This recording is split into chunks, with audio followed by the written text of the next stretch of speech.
Ba-da. Boop. Boop. Boop. Boop. Boop. Boop. Boop. Boop. Boop. Yo! Thousands of years ago, Hagoromo is the progenitor of Senju and Uchiha. Hamura is the progenitor of Uzumaki and Hyuga. Hamura bore the moon mark, while Hagoromo bore the sun mark. They had to face each other to seal Kaguya. Hyuga literally means facing the sun. The Hyuga are the descendants of the one who stood facing the sun. Like Hagoromo, Hamura left behind a stone tablet for his descendants. Unlike Hagoromo, Hamura's was never edited by Black Zetsu.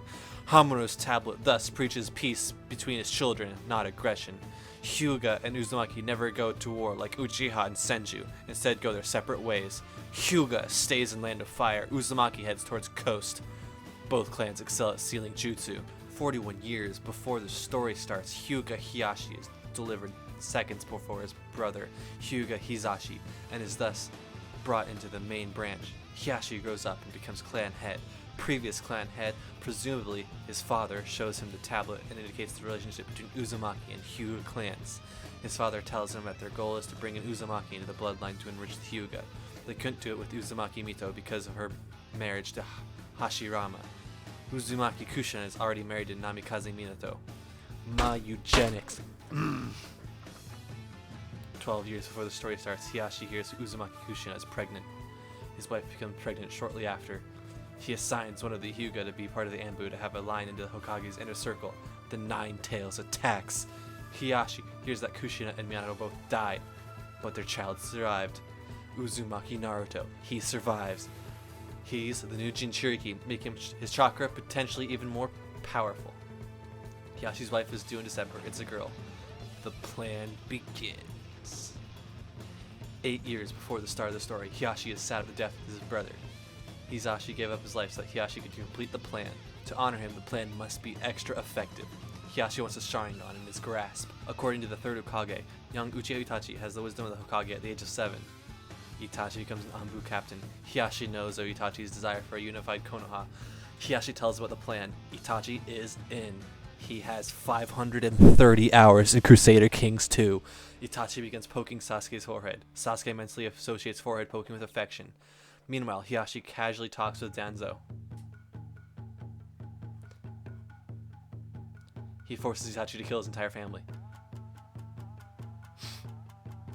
Itachi spares Sasuke so that the plan can continue and Konoha can one day be unified. Hiyashi has other ideas. Hiyashi tells Danzo it's a shame about the Uchiha. 4 years before the story starts, Naruto and Hinata are in the same class at the academy. Hiyashi trains Hinata to be strong. She's a bit too meek, but she'll get there. She could probably graduate early. Hiyashi hears that Naruto is a failure and probably won't graduate early. Hiyashi begins favoring his other child, Hanabi. Shortly before the story starts, this Naruto kid is really taking forever to graduate. He's failed the exam 3 times. Hiyashi stacks the deck against Hinata and pits her against Hanabi. Hanabi wins. Hiyashi tells himself that Hinata's suffering is for the greater good of the bloodline. It pushes her even closer to Naruto. She begins admiring him more and more. Neji graduates, secretly resenting the main branch. His anger builds. Chapter 3 of Naruto. Hinata passes the academy graduation exam. Gets on her own team. Naruto manages to graduate the day after the academy exams through special circumstance. Hiyashi is disappointed that Naruto and Hinata won't share a team. Major setback, as he'd planned to influence the academy to put them on the same squad. He hears that Naruto learned a B-rank forbidden ninjutsu in one night and defeated Chunin instructor single-handedly. He hears Naruto's being trained by Kakashi, the technique master of Konoha. He definitely needs Naruto in the bloodline at all costs. The plan has to change. Kunai comes to the Hyuga clans to inform Hiyashi of Hinata's placement on her team. Hinata is hiding outside the door, but of course Hiyashi knows. She's there because of his Byakugan. Hiyashi pretends to berate Hinata, saying the Hyuga don't need her so that she'll overhear and won't feel obligated to marry within the clan. It's a gamble, but his only choice. All for the good of the bloodline. Shortly before the Chunin exams, Hiyashi learns that all 3 rookie teams instructors will nominate their teams for the exams. Neji has been a genin for a year. The new plan begins to form. He hints to Guy that his team is ready to become Chunin, mentions Kakashi's team will be competing. Guy thinks he came up with it himself as an opportunity to compete with his eternal rival. Hiyashi pulls Neji aside before he registers for the exam, tells him the plan, tells him to be merciless to Hinata. Hiyashi's heard of Naruto's exploits in the Land of Waves. He knows Naruto won't be able to resist defending Hinata. Neji doesn't understand, but he becomes excited at the prospect of being given carte blanche to harm the main branch. Hiyashi doesn't notice Neji's bitterness to focus on the plan. After preliminaries, Hiyashi learns about Neji's victory against Hinata. Naruto's promised to beat him and their upcoming match. Things couldn't be going better. He tells Neji to really let Naruto have it, both mentally and physically. Neji readily agrees. Hiyashi avoids Hinata, not wanting to interfere with the plan. The day of the finals, Hiyashi and Hanabi watch Neji's match. Hiyashi tells Hanabi to watch carefully just in case things don't work out with Hinata. Neji talks about his father during the fight. Hiyashi realizes he might have fucked up a little tiny bit. Naruto gives his own speech, referencing Hinata directly. All according to Keikaku. Translator's note, Keikaku means plan. Neji sealed Naruto's Tenketsu. Hiyashi knows Naruto will lose, but it's put him closer to Hinata than he'd expect. Naruto actually beats Neji. Holy fucking shit. This fucking kid. The Hyuga line will be unstoppable with his fucking spawn. Bonus, Neji's not pissed off anymore. So much for that potential coup by the side branch. Sasuke retrieval arc. Neji's recruited to get that Uchiha kid back. Meh, whatever. He nearly dies. He wakes up after surgery, talks about how Naruto inspired him to change and get through the battle. Now, Neji's committed to matchmaking on his own. Great. But Naruto's going on a 3-year training mission with Jiraiya of the Sannin. Day arrives for Naruto to depart. Hinata's teammates are teasing her about her crush. Good signs. Neji suggests seeing Naruto off. Good thinking, Neji. Hinata declines. Hinata declined. Hinata declined.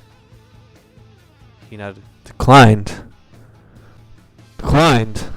Time skip. Hiyashi suggests Neji train Hinata so he can influence her indirectly. Suggests through Neji that Hinata grow out her hair to appear more feminine and desirable to a young man. Puberty is good to her. Feels weird preparing his own daughter to be sexually desirable, but it's all good for the bloodline. She insists on wearing her bulky jacket and sweatpants, completely hiding her figure. Naruto's pink-haired teammate, whatever her name is, starts wearing a tight vest and booty shorts. Son of a bitch. Sai and Sasuke arc. Naruto's fucking back, and he met with Hinata, and she fainted when we talked to her. Sai. At this rate, he'll have to sperm jack Naruto and artificially inseminate Hinata. At least one of them is sufficiently attracted to the other. Chasing Uchiha arc. Hinata got to be with Naruto to find Uchiha, Sasuke, and Itachi. Kiba was the one who found them, gaining all the attention. Hiyashi talks to Kiba, casually mentions how Hinata and Naruto would probably be embarrassed by people insisting they're a couple. Reverse psychology works in Kiba. Kiba begins teasing Naruto and Hinata. Immediately after Invasion of Pain arc, Hiyashi returns to Hanabi to find his house blown up. Fucking great. Is there any good news? Your daughter confessed, risked her life for Naruto, and he lost his shit when she was stabbed. So not only is the village gone, but my daughter— Wait a minute, Hinata confessed? Naruto lost his shit when she was stabbed? All that's left to do is have Naruto talk to her about it. Easy, right? 5 Kage Summit. Okay, maybe not. Shinobi are at war. Madara is back. Might have to put off the heartfelt talk for later. Hear from Kiba that pink hair faked the confession. Fucking hell, is everyone trying to ruin this plan? Apparently it was really ugly. Really. The dream lives on. Shinobi World War. Okay, now Madara's really back. Holy shit, Neji just got skewered. Fuck, it was all for nothing. Wait, did he use his last words to push them together?